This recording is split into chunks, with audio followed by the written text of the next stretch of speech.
Good holy everyone and good holy teacher Grace. I am Francine Jade Armasa and I am here to discuss and give my personal opinion about the recent issues in the Philippines.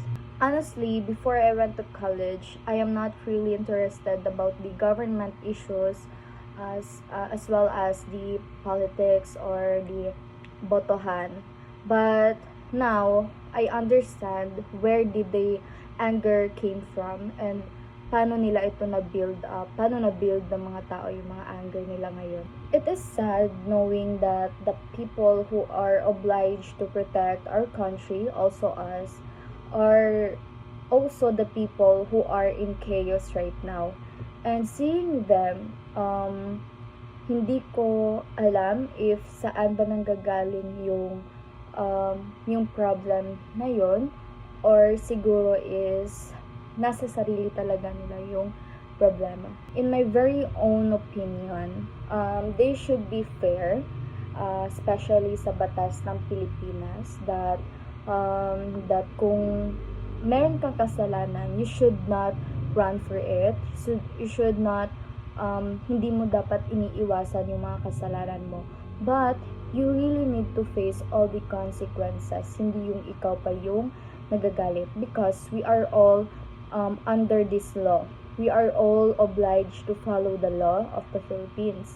And as a general observation, Philippines is really messed up, lalo na sa government. Hindi lang sa government, but also sa whole na Philippines, because there are so many cases ng poverty, and also yung mga criminals dumadami na din, and wala na dapat tayo ma-blame but yung government lang talaga, because kahit sila hindi nila ma-protect mismo yung sarili nila, hindi nila magawang protektahan yung Philippines, and also hindi nila kayang gawin yung trabaho nila as a leaders. But also, hindi lang lahat ng kasalanan is sa government, but also to the people itself.